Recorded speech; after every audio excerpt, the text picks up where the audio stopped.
Continua l'indagine conoscitiva della terza F e della terza G dell'Odierna.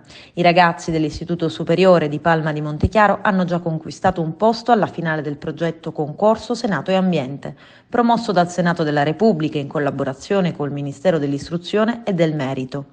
Ultima audizione dei giovani studenti in assetto di commissione parlamentare d'indagine ha come protagonista l'ARPA, con in testa il dirigente Patrizia Cimecca, il funzionario amministrativo Assuntina Di Stefano e il tecnico della prevenzione più avanzato. E di cosa si occupa l'ARPA?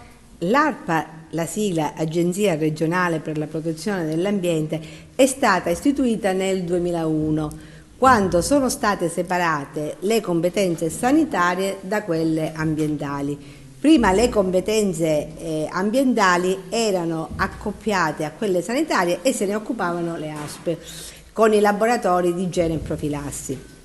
Nel 2001 invece queste competenze sono state separate e l'ARPA è nata proprio prendendo il personale di questi laboratori di igiene e profilassi. Infatti il reparto chimico, che siamo noi, è passato alle ARPA, mentre il reparto medico è passato alle ASP formando i laboratori di sanità pubblica.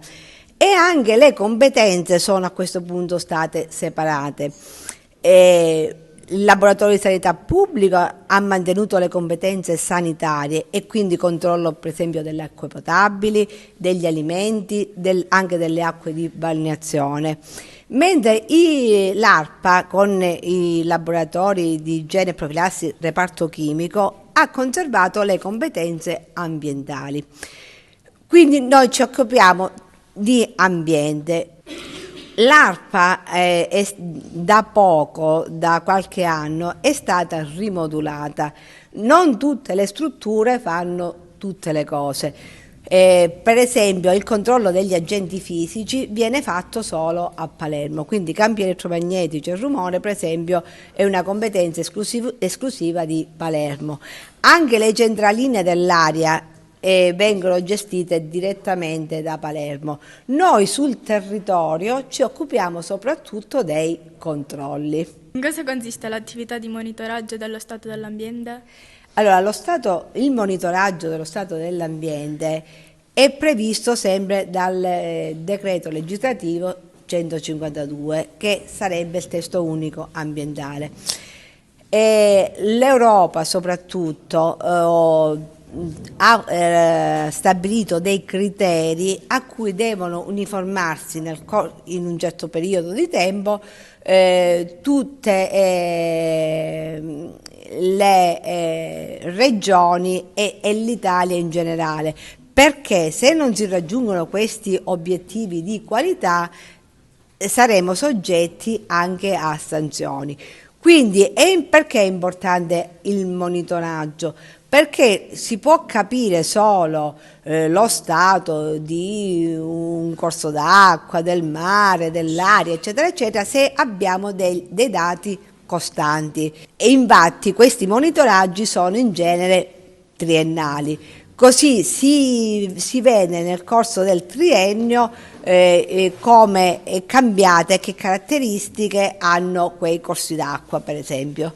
Quali sono le principali fonti e i principali fattori di inquinamento che rilevate? Allora, noi come controlli, per quanto riguarda il decreto legislativo 152, abbiamo delle periodicità fisse per gli impianti di depurazione. Gli impianti di depurazione comunali sono previsti dal decreto e noi abbiamo dei controlli stabiliti per legge che dovremmo rispettare personale permettendo. Per quanto riguarda le altre attività produttive, che sono tantissime, parliamo delle discariche, delle aziende che producono olio, ma anche delle ittico-conserviene, delle aziende vinicole. Sono moltissime in tutta la provincia di Agrigento, sono 42 comuni. e molte volte non riusciamo a controllarli tutti e cerchiamo magari nei periodi particolarmente critici di finalizzare i nostri controlli in dei settori. Per esempio per quanto riguarda le aziende che producono olio, noi cerchiamo di controllarle nei periodi di ottobre e novembre, dove è maggiore la produzione. Il tema preso in esame è l'inquinamento ambientale causato dalle acque di vegetazione derivanti dalla molitura delle olive. Si tratta di un prodotto di scarto che invece potrebbe essere considerato risorsa.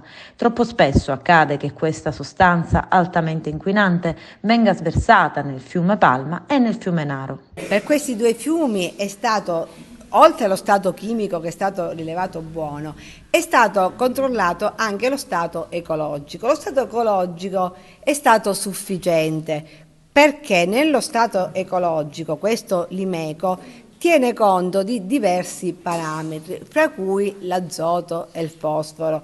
In questi fiumi è stato rilevato la presenza di questi nutrienti e quindi lo stato raggiunto è sufficiente.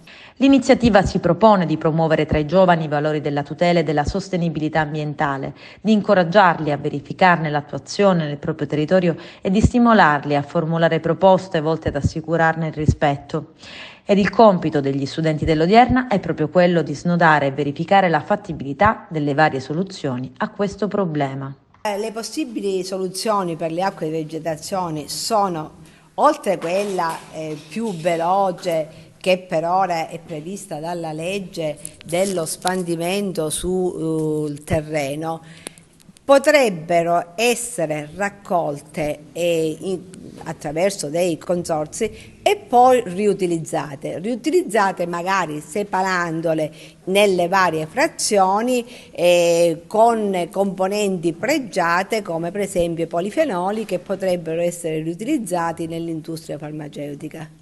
Gli alunni hanno raccolto in classe, soprattutto sul territorio, un'attività di ricerca, approfondimento e analisi nelle forme delle indagini conoscitive. Stanno predisponendo un documento conclusivo dopo aver incontrato, oltre l'ARPA, anche Claudio Lombardo, responsabile dell'Associazione Ambientalista Mare Amico, il comandante provinciale dei Carabinieri, il colonnello Vittorio Stingo, il tenente colonnello Vincenzo Castronovo, comandante del Centro Anticrimine Natura, e il capitano Marco Larovere, comandante della Compagnia di Agrigento. Poi Nicola Svella, amministratore unico della SEAP Depurazione Acque SRL, una delle maggiori realtà imprenditoriali siciliane nel settore ambiente.